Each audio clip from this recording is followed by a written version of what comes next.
प्रिय विद्यार्थियों, maths at home YouTube channel पर आपका स्वागत है। आज मैं आपके लिए घन और घनाभ के पृष्ठीय क्षेत्रफल एवं आयतन के प्रश्नों को समझने व हल करने का एक इम्पोर्टेंट वीडियो लेकर आया हूँ। ये अध्याय बोर्ड परीक्षाओं के साथ साथ विभिन्न प्रतियोगी परीक्षाओं के लिए भी महत्वपूर्ण है।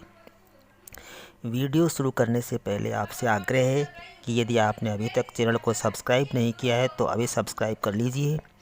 अब आइए बिना समय नष्ट किए वीडियो को शुरू करते हैं। आइए सबसे पहले हम सूत्रों को समझते हैं। हमारे पास घनाभ का संपूर्ण पृष्ठीय क्षेत्रफल ज्ञात करने का सूत्र है। घनाभ का संपूर्ण पृष्ठीय क्षेत्रफल बराबर होता है 2 गुणा ब्रैकेट में लंबाई गुणा चौड़ाई प्लस चौड़ाई गुणा ऊंचाई प्लस ऊंचाई गुणा लंबाई। ये संपूर्ण पृष्ठ का सूत्र है। और घनाभ की चारों दीवारों का क्षेत्रफल होता है 2 गुणा ऊंचाई फिर ब्रैकेट में लंबाई जोड़ चौड़ाई। इस और घनाभ के विकर्ण की लंबाई बराबर होती है अंडर रूट लंबाई का स्क्वायर प्लस चौड़ाई का स्क्वायर प्लस ऊंचाई का स्क्वायर। ये घनाभ के विकर्ण की लंबाई होती है। हमारे पास घनाभ के संपूर्ण पृष्ठीय क्षेत्रफल का सूत्र है, घनाभ की चारों दीवारों का क्षेत्रफल का सूत्र है और विकर्ण का लंबाई का सूत्र है। अब आइए घन का संपूर्ण पृष्ठीय क्षेत्रफल का सूत्र भी देखते हैं। घन का संपूर्ण पृष्ठीय क्षेत्रफल होता है 6 भुजा स्क्वायर।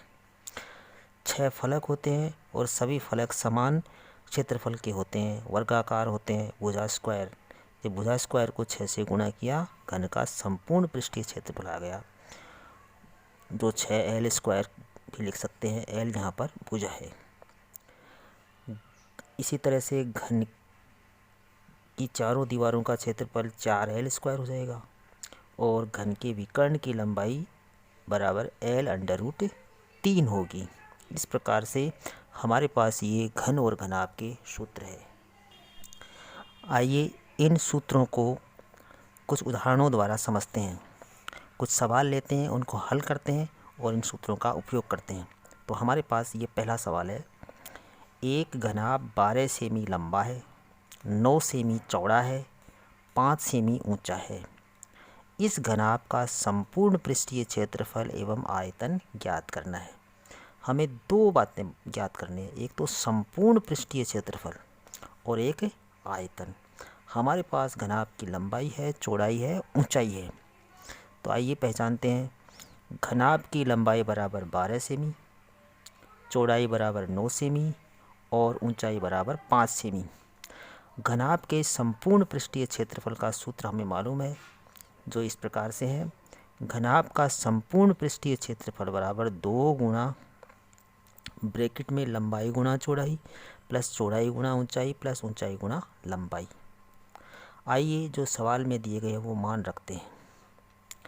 तो संपूर्ण पृष्ठीय क्षेत्रफल बराबर हो गया 2 ब्रैकेट में लंबाई गुणा चौड़ाई अर्थात 12 गुणा 9 प्लस चौड़ाई गुणा ऊंचाई, तो ये हो गया 9 गुणा 5 प्लस ऊंचाई गुणा लंबाई, ये हो गया 5 गुणा 12। अब इनको गुणा कर लेते हैं। 12 को 9 से गुणा किया 108, 9 को 5 से गुणा किया 45 और 5 को 12 से गुणा किया 60। इन सब का जोड़ हमारे पास हो गया 108, 45 और 60। इन सब का जोड़ 213, तो 2 से गुणा करने पर 426 वर्ग सेमी आ गया।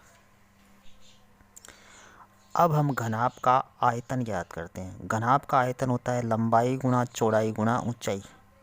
लंबाई 12, चौड़ाई 9, ऊंचाई 5। तो 12 गुणा 9 गुणा 5 जो हो गया 540। इस प्रकार से हमने संपूर्ण पृष्ठीय क्षेत्रफल ज्ञात कर लिया 426 वर्ग सेमी और आयतन ज्ञात कर लिया 540 घन सेमी। आइए एक उदाहरण और लेते हैं जो घन से संबंधित होगा। 3 घनों की भुजाएं क्रमशः 8 सेमी, 6 सेमी और 1 सेमी है। हमारे पास 3 घन है जिनकी माप दे रखी है 8 सेमी, 6 सेमी और 1 सेमी। इन्हें पिघलाकर एक नया घन बनाया जाता है। नए घन का संपूर्ण पृष्ठीय क्षेत्रफल ज्ञात कीजिए।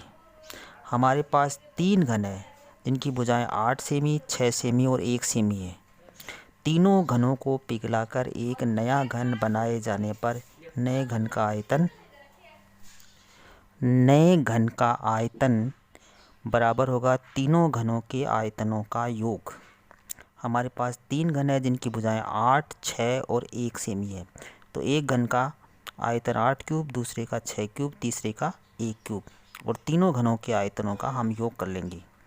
हमें मालूम है कि घन का आयतन भुजा क्यूब होता है।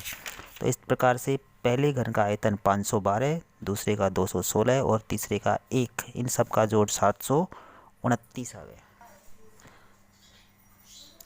अब हम जो नया घन है उसका आयतन इन तीनों के जोड़ के बराबर होगा, जो 729 घन सेमी होगा, क्योंकि तीनों घनों को पिघलाकर नया घन बनाया गया। तो नया घन का आयतन हो गया 729।